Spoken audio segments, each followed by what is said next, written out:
Hey folks, what's up? Yes, this is a live episode. I am here. Look, got to talk about what I did last weekend, which is really cool. One of our favorite characters is coming back with a new series and a new creative team. Global Comics has added one of my favorite publishers, Larger Frame. One of my other favorite publishers has been laying off people, and we've also got a special from a particular anti-hero vigilante, the anti-vigilante task force, Vanessa. Sorry, Vincent D'Onofrio does that way much better. Look, we've got a jam-packed show. I want to talk to you, and we're gonna go from there. All right. So this is normally when I would ask, "Is anybody ready?" But I'll ask y'all, "Are you ready?" All right, cool. Then let's get it going.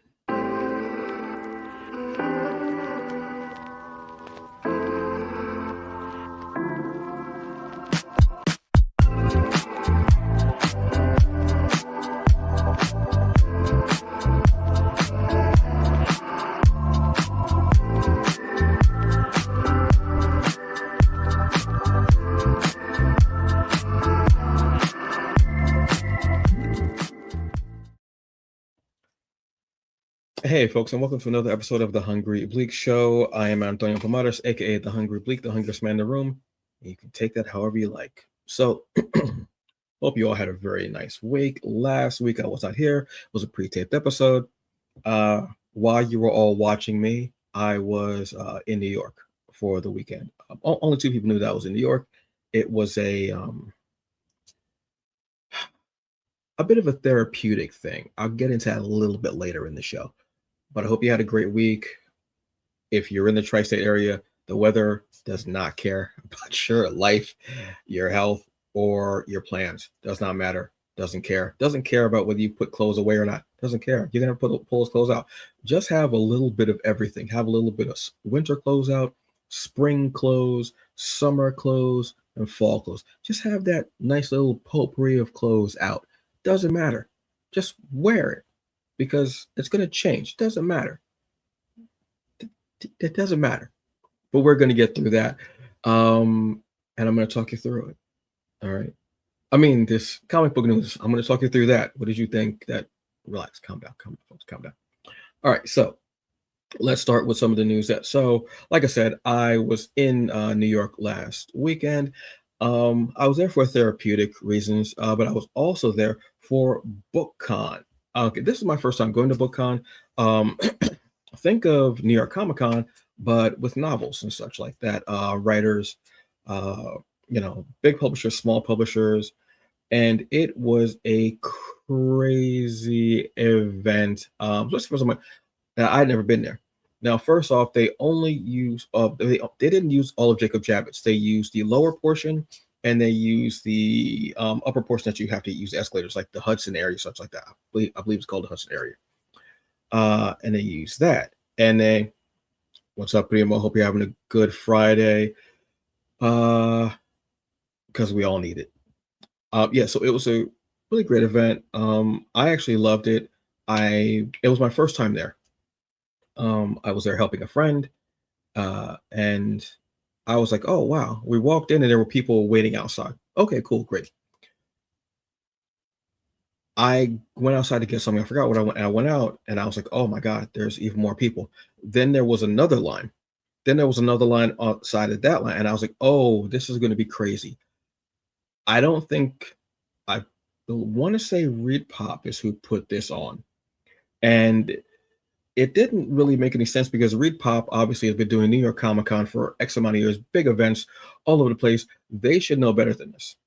Um, they could have used this space so much better than what it was. It was flooded. I think at a point, even though they knew that they had sold out tickets, because it was sold out early. Because when I went to go get a ticket, once I heard about this event, they were no longer available. I said, "Oh wow, this is going to be really cool." I think they thought because they were novel readers and because it would be mostly women or female presenting people, possibly, that it wouldn't be so wild. It was wild in there. They were like in there, kind of packed, all over the place from when I was there. A couple of times, I was like, "Whoa, this is crazy!" Like I said, the line outside was crazy, and it was amazing to see so many people out there, um, even cosplayers and such, and fans who had shirts on for the particular authors or books or series, what have you, that the author's written over there. Absolutely loved it. But I think they didn't expect the fans to be as ravenous. Fans are going to be fans. And we're fans of something because we have passion for it. We have passion for these characters, for this writer's style, for this particular series of books, for whatever it is. And it was really cool. But yes, there were a lot of people there. When I looked, they had a little cafeteria area set up. I went to check out, see what they had. I was like, okay, cool. They had an area where they had, like prepackaged stuff, your chicken salad, egg salad sandwiches, stuff that'll give you gas in probably about 2 hours or so. And then they had a steam bar area. I didn't know what was in the steam bar area. When I went back to check on it, because I was like, oh, you know what? Do y'all need anything to eat? Let me go get you something to eat. And I went to check to see what was up there. Gone. There was nothing up there but space, opportunity, and Soylent Green. There was some of you are too old for that joke, and I don't apologize for it because I don't care. And it was crazy, but I loved seeing it. Seeing the lines for the autographs area was cool. They had phenomenal names. Barnes and Nobles had a booth near the had it was more of a booth. It was an estate that they had outside of the autograph area where people could go and buy the books and then take them up there to the authors in case they didn't have the book.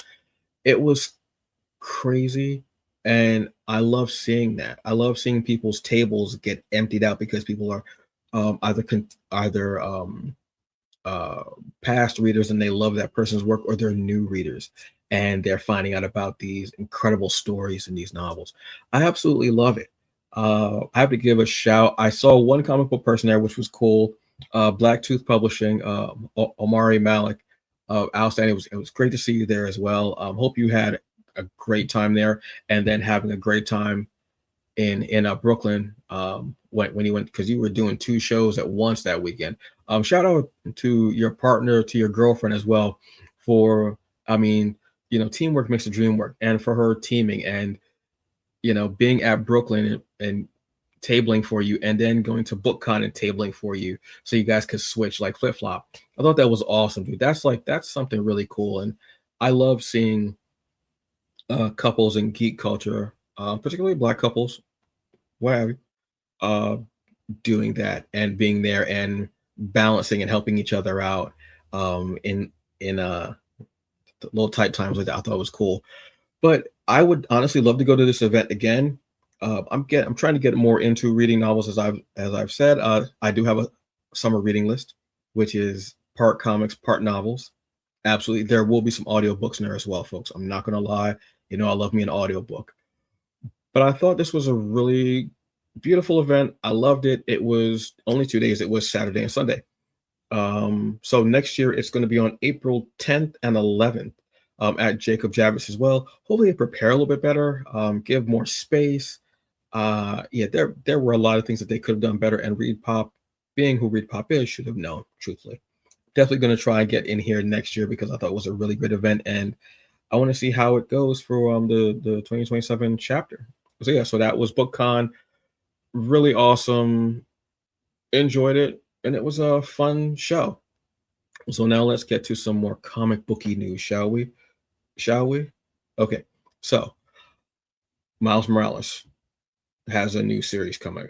Yes. So I am actually reading the Cody Ziegler series now, which I'm absolutely loving on numerous levels, from the writing to the art to the fact that Miles has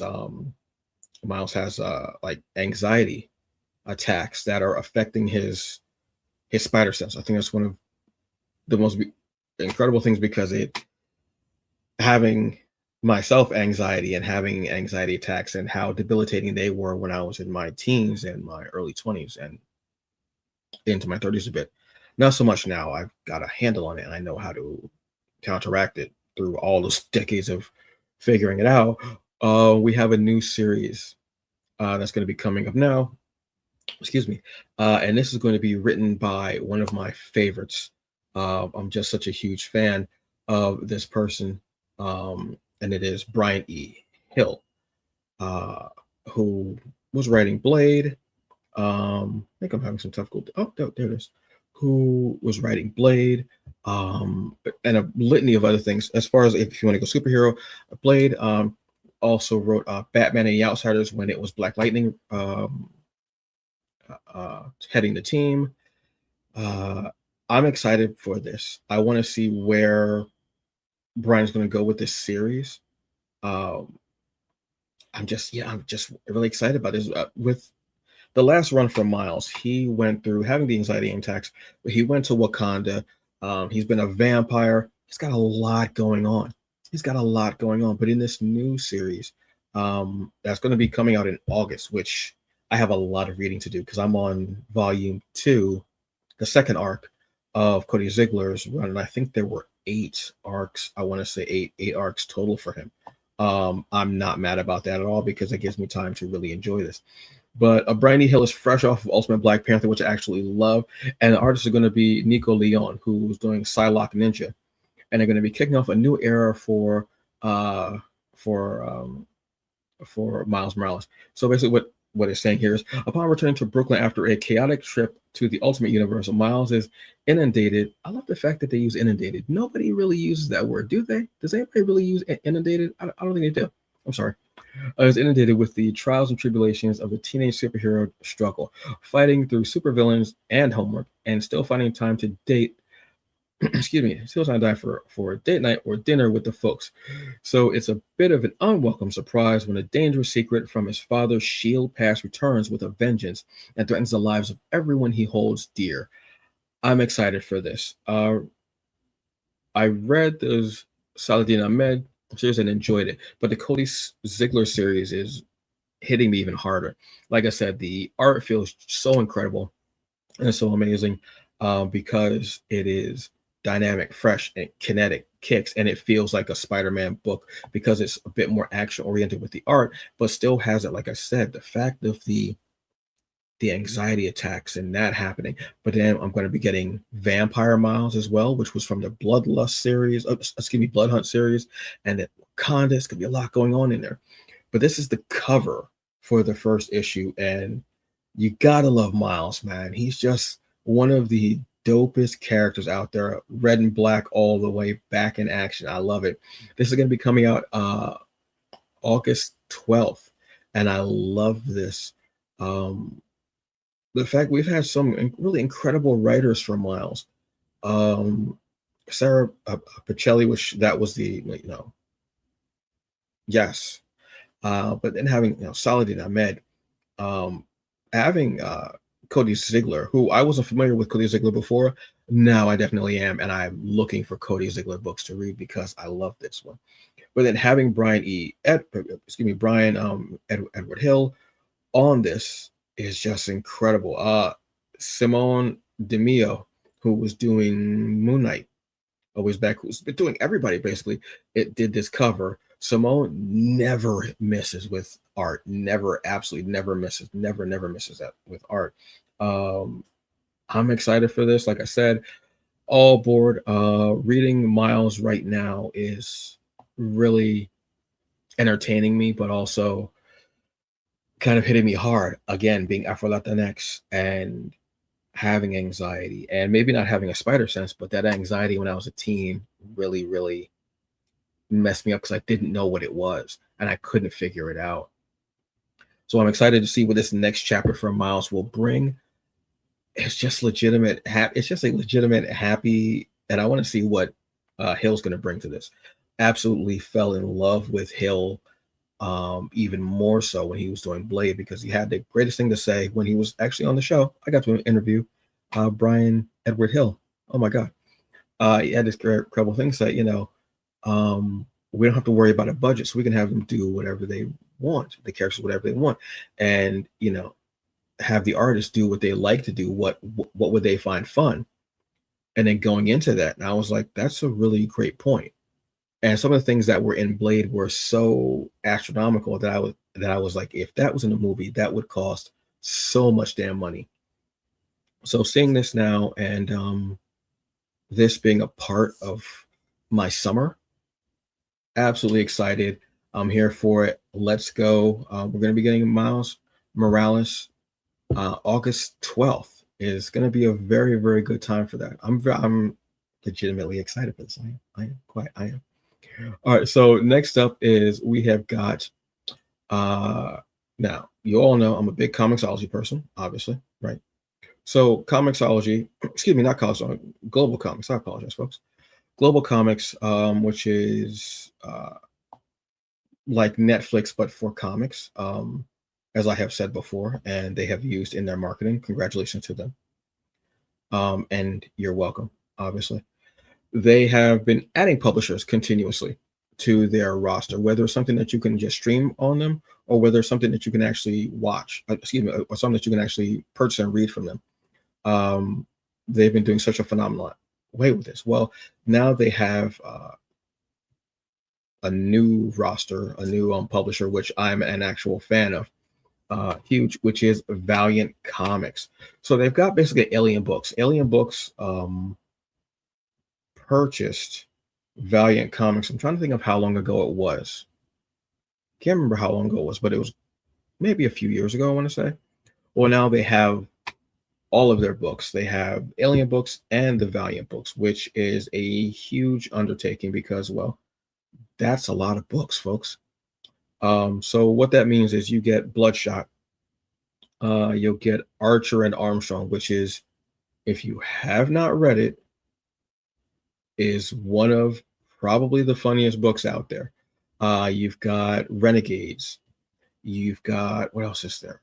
There's a bunch of it, but then you also get alien books that I'm not familiar with. Like I see a book called here called Spark, which I definitely now want to check out because I love that. You have a book called Momo. Next is Black Star, Angela de la Muerte. Carabus in the Silver Rain is one that I was looking at before. It's a manga and it looks really cool, which I want to check out. You get all of the Bloodshot stuff. You get the Shadow Man books. You get what is it? The Eternal Warriors, XL Manowar, which is another cool one as well. You get Britannia. You get all these great books that I'm familiar with as far as Valiant, but then you get other books that I'm not familiar with as far as Alien. So and I believe they're all part of Gold.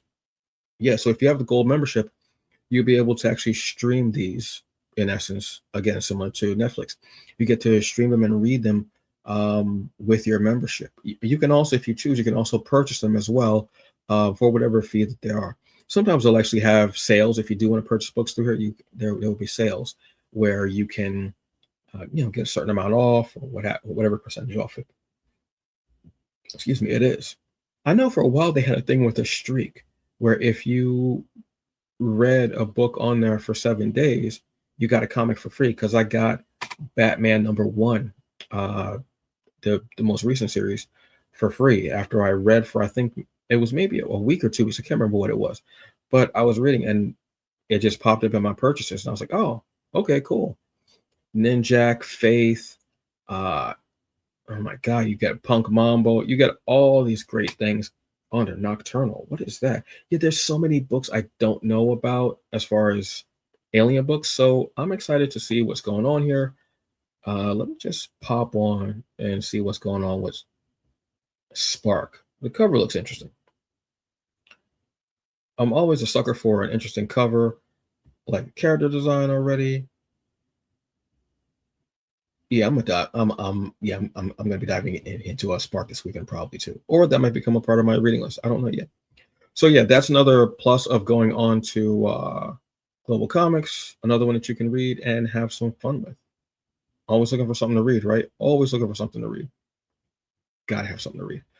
So aside from reading, we also have things that are on TV. And one of the characters that really is popping up now is the Punisher, obviously. Well, we're going to be getting another special. I think this will be like a Moonlight special, Jesus, a Spotlight special. Basically, what they've had for Marvel is they had, as far as like the Marvel stuff on Disney Plus, is they had the Spotlight series where they were these series where you could go and read about these characters. Excuse me, you can go and watch these characters, and they would say that you didn't need to know everything about the character. You saw them in a previous series, and then they would just throw it at you, or you would have some type of knowledge of them from a previous series, like their name was mentioned or something like that, and then you would just go into it. Well, now they've got one for the Punisher, and it's a special presentation episode where it's called One Last Kill. We all know the Punisher will never have one last kill. Just doesn't go with him. So John Barenthal obviously going to be a part of this. We've been getting a lot of Punisher lately, and kind of here for it. Not only did we get the return of the Punisher in Daredevil Born Again with our good old buddy Frank Castle, we also know that Punisher is going to be in Spider-Man Brand New Day, where we see him and Peter as Punishers racing through the streets, probably getting ready to get somebody, and he's being bantered at, let's say, by Spidey in that way that you would normally get in the comics, which I'm actually enjoying very much. I think that's great. I'm excited to see what we do with this series. Excuse me, I shouldn't say series, but specials. I like the specials similar to Werewolf by Night, and I'm also a Punisher fan to begin with. John Barenthal does a great job as the Punisher, and I don't know if we're going to be getting a Punisher series. I'm not sure about that, but to get this special, I like it. Even if it was just like an hour and say 7 minutes, what have you, I'm here for it because I enjoy that. Give me something that's maybe just real quick. I don't need a whole, big whatever for it. This Punisher has been wonderfully blended into a world of superheroes where he should not truly be comfortable.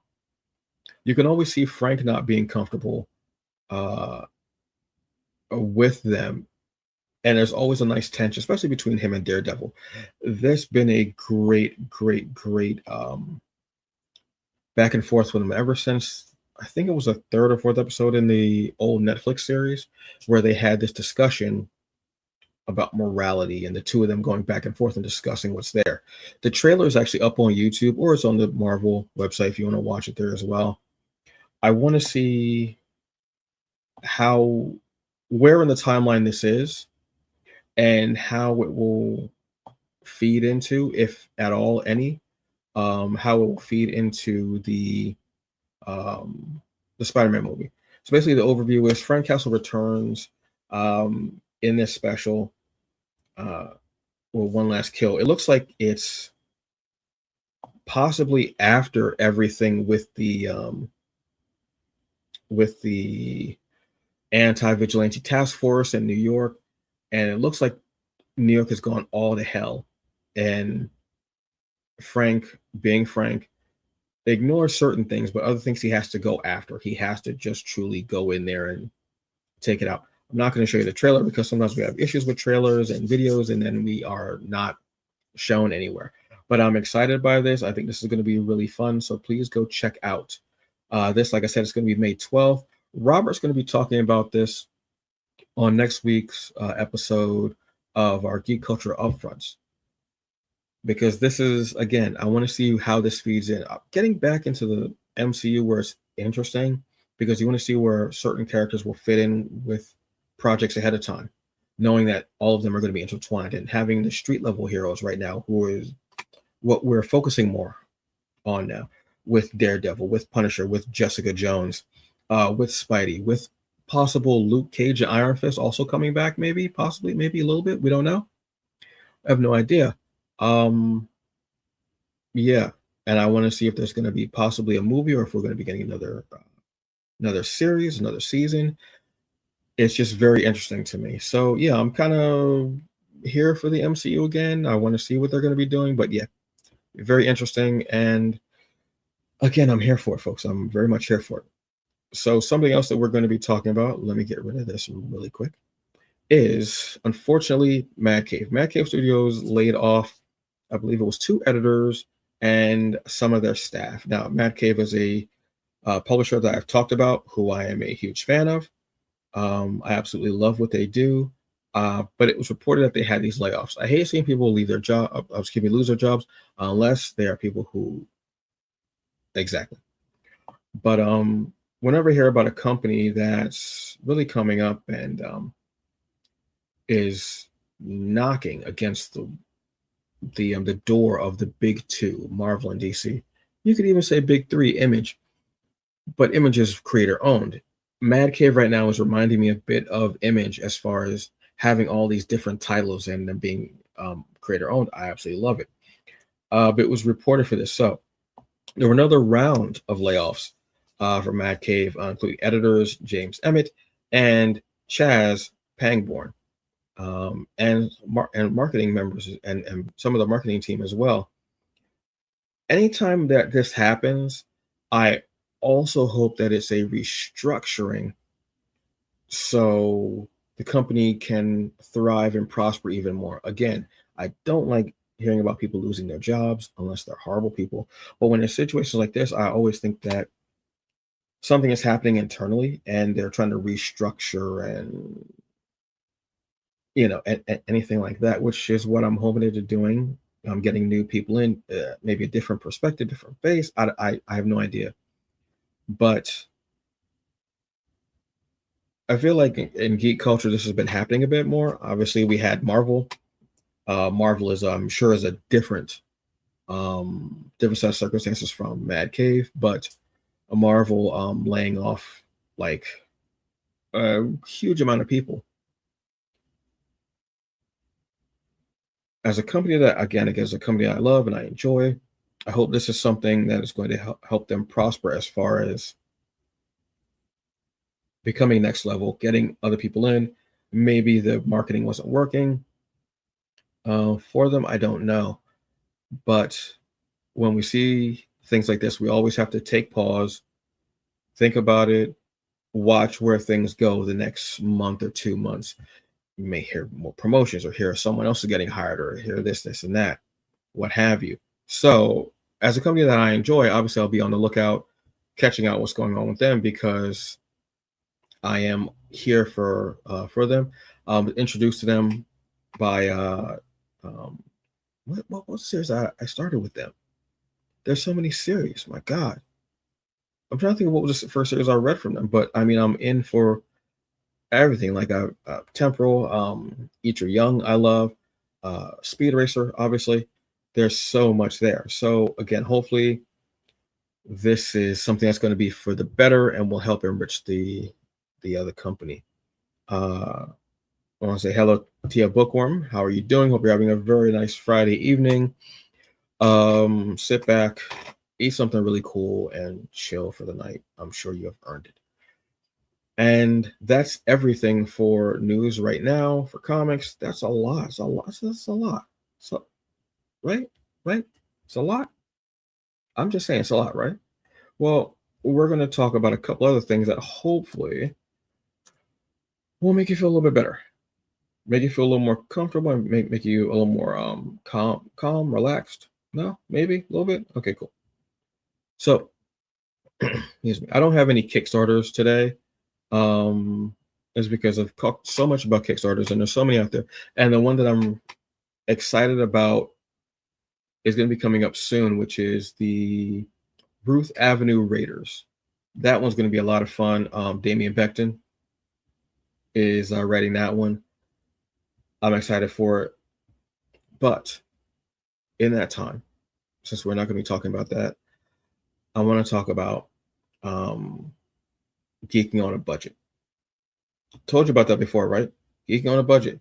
So, funny story, as I was in New York this past weekend, and Saturday, I pretty much spent my day walking around the city. I was on about probably 3 different trains, going around the city, doing side quests, basically. As some of my Destiny players will know, I was on my hunt for bounties. There you go. And I happened upon a book that I didn't even know was out, and it was Books of Slaughter. This is from the Something is Killing Children universe. And these are the 3 books of Max, let's say. This character I'm very interested in. Very cool. Saw the hardcover book. Hardcover Boom does incredibly beautiful hardcover books, and they do very beautiful ones, especially for something that's killing children. Said, oh, I'd like it, but you know what? I'm not going to spend the $30. It's not. So went all around the city doing these great tasks and everything, and I ended up going to the fragrance shop. Incense galore. You can get perfumes, oils. They're not a sponsor. I just think they're a really cool shop and they're absolutely beautiful. And they have some of the nicest people working there. And the place smells amazing. It's on East 4th and Cooper, I want to say. I want to say East 4th and Cooper. So left there and I said, you know what? I have to still look for this comic. Let me go by Forbidden Planet. Walk down. Beautiful day for a walk. Little nice breeze in the air. It's beautiful. Very sunny. Had a shaved head. My gray is out. Why not do it? Went over there. Looked for them. They didn't have the comics. I said, okay, cool, great. Before I leave a comic book shop, what do? I always look at the clearance section. You never know. Went up to the clearance section, looked on one side, said, okay. Then looked on the other side, said, oh, okay. Then I said, oh, somebody must have put this book here by accident because it was Books of Slaughter. I said, oh, somebody put this book in here. So I took it out and I look and I see a tag on it that says $10. The book was normally $30, $35. I said, oh. So I said, let me just make sure that this is the right tag. Books of Slaughter.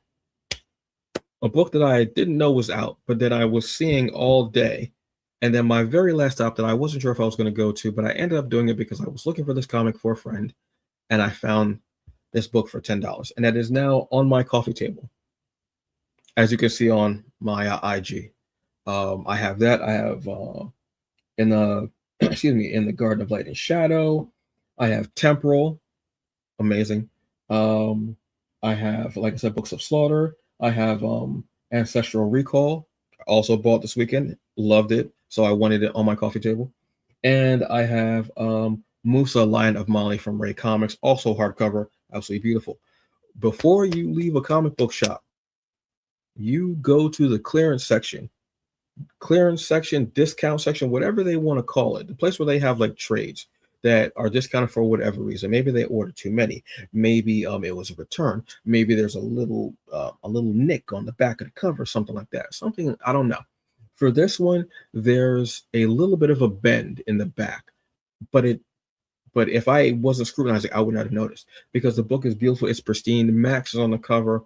She's a great character that I'm reading.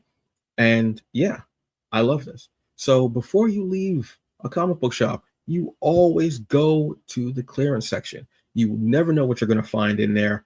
And I'm absolutely telling you, you will find something there that you did not expect. I can guarantee you.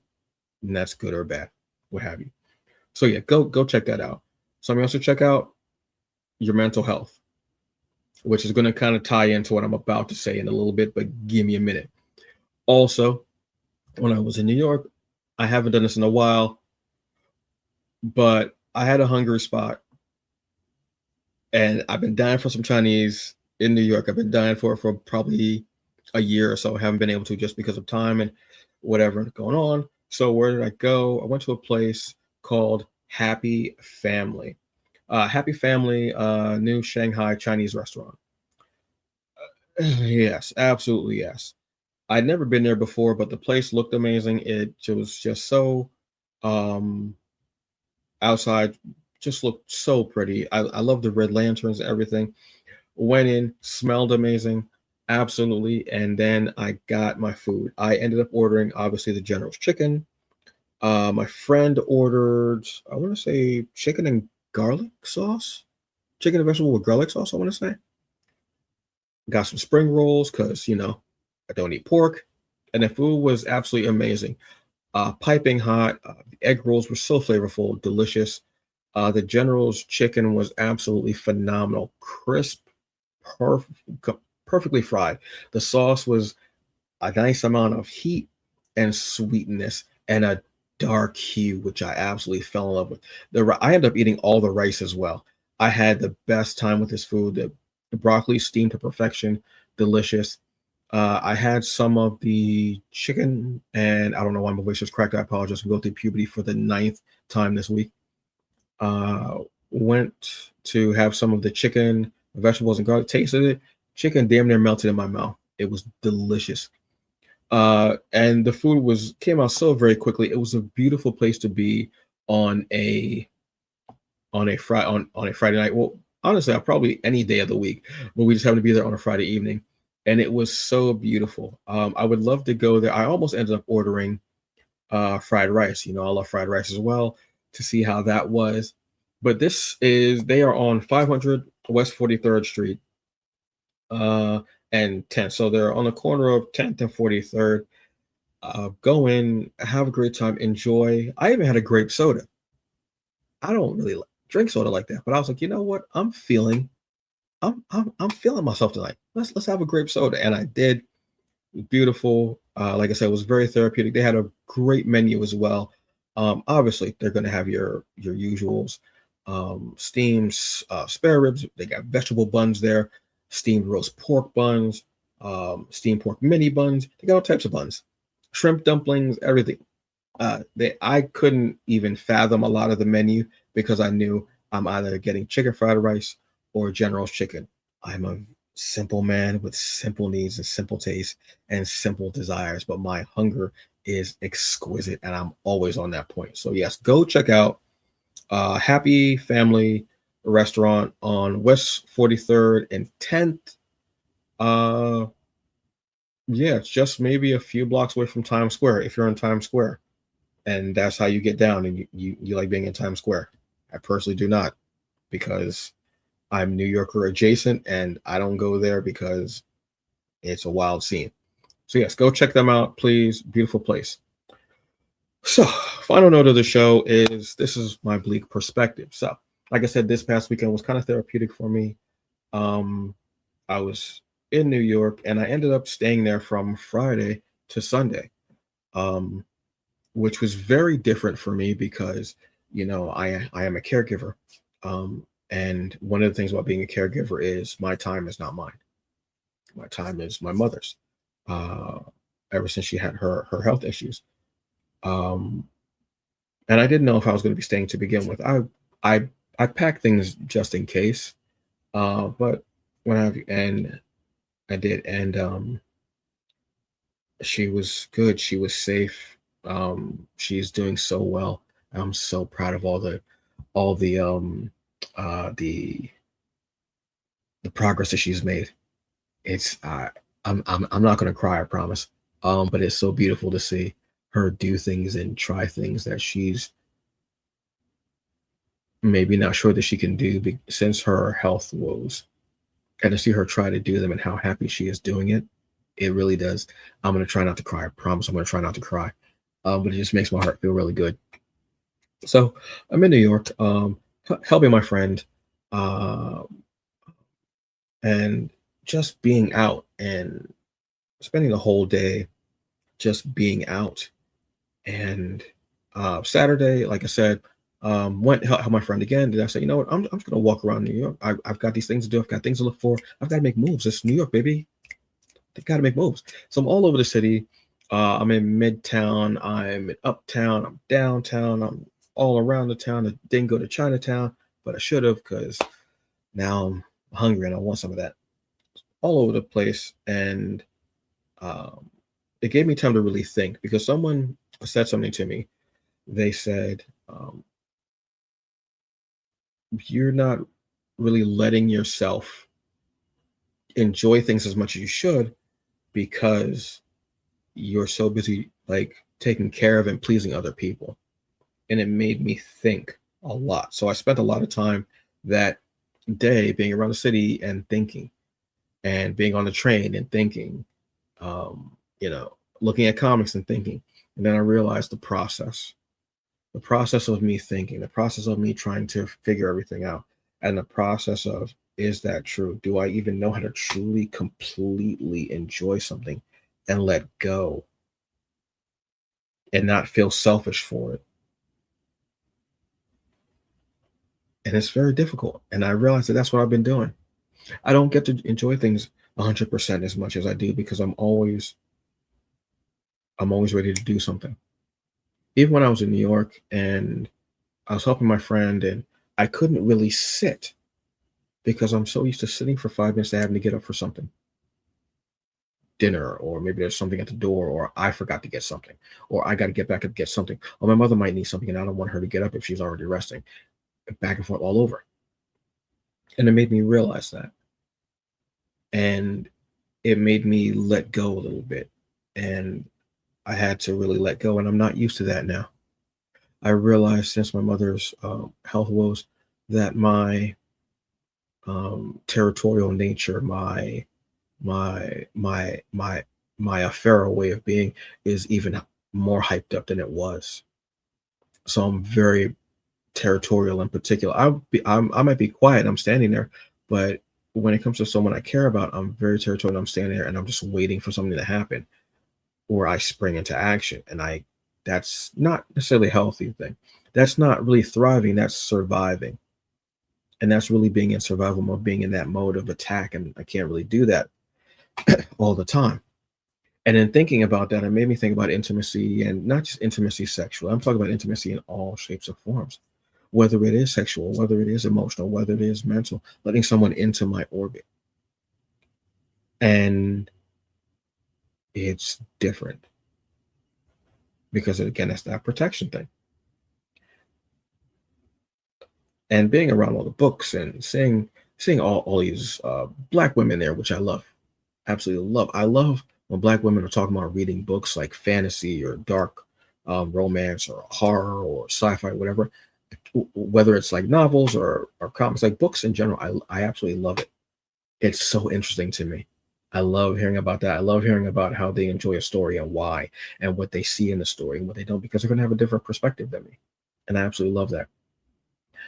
And the process for me that past weekend was just thinking about things and doing a lot of healing and everything.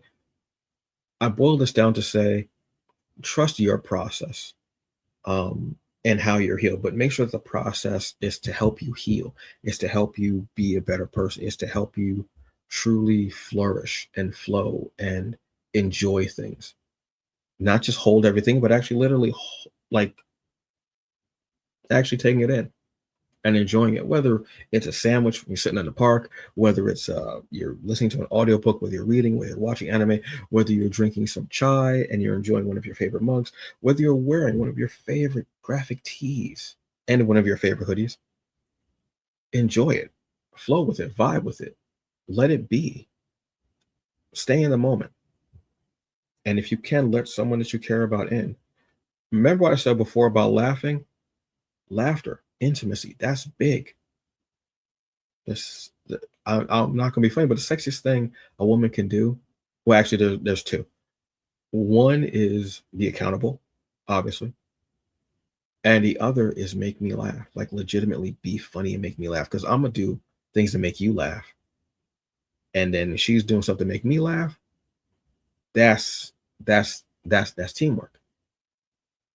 But make sure that your process is helping you heal and helping you to flourish and flow and be the best you that you can be and enjoying it. You know what I mean? Yeah, so I'm still processing a lot of this week, but a lot of the weekend, but that process really did help and open me up. And I was like, cool, wow. And when my friend said it, I was like, oh, yeah.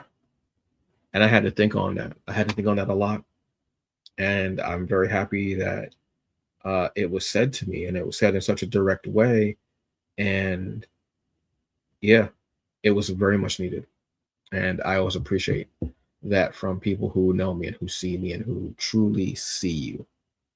Not just see you, but they see you. It's very important. Yeah, so that's that. Um, but what do I know? It's just my bleak perspective. You already know the deal. So, little housekeeping admin. Next week, we're going to be doing our Geek Culture Upfronts episode Wednesday at 7 p.m. Eastern Standard Time. We have a lot to talk about for May because there was a rabbit hole I went down, and there was so much in May. I said, geez, we could each do our own episode and still would not be covering everything in May. And then next Friday, we'll be doing the Hungry Bleak episode, which may be the last episode for the summer because we've got something else going on that we're going to have fun with this summer. Myself, Java, and Robert.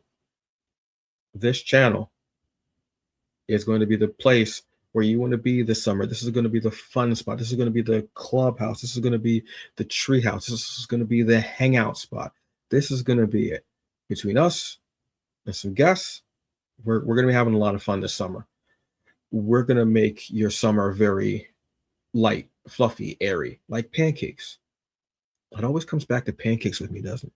It always comes back to pancakes, chai, black women, sundresses. Actually, that doesn't sound like a bad day, honestly. Black woman in a sundress. We're out to brunch, having chicken and waffles at Melba's, and I got some chai, some French vanilla Thai. Oh, that's what's up. So that's a goal for this summer. Absolutely. So, folks, on that note, I'm going to get out of here. I'm going to do some reading or quite possibly go to sleep, either one. But I hope you've had a very, very good weekend.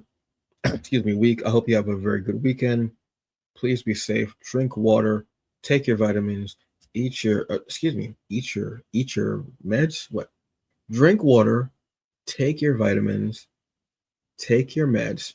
Whether it's for a physical, mental, or emotional ailment, I want you to be the best you that you can be. Not trying to please you. Just want to make sure that you're good. All right. And stretch, especially if you're over 35.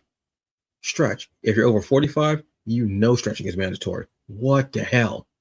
Stretch like your life depends on it, because it probably does. Because if you turn the wrong way and your back goes, you're done for the week, son. You're done.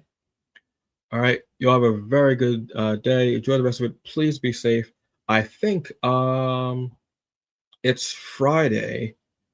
So yes, Tia, look, stretching is, you got to stretch. I don't care I don't care if whatever you do, if you are over the age of 35, you better be stretching. If you're over the age of 45, stretching needs to be like breathing. Stretch your legs, your back, your arms, stretch it all. Don't matter. Stretch your toes. I don't care. Whatever it is, stretch it. You have to. Absolutely important. It's Friday, so you may want to check out JD and the gang. They're usually on, I think, around this time on Friday nights, having the best time ever. And check them out. I want to be a lead-in show for other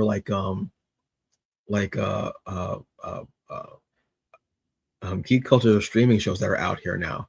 I think that'd be awesome to be like a lead-in. That's why I love coming on at 7. Anyway, because JD and the gang over at Unstoppable Comics and all the indie creators talking about stuff is always cool and informative, fun, and it's a great way to spend a Friday night. So all have a great one. Please be safe. The anger is still there, but I need to have a better message. So I'm going to say instead, everybody, I want you to do a wonderful thing. And I'll see you next week. All right. All right. Peace. Have a good one. Oh, wear a graphic tee. Makes all the difference in the world. I'll see you later.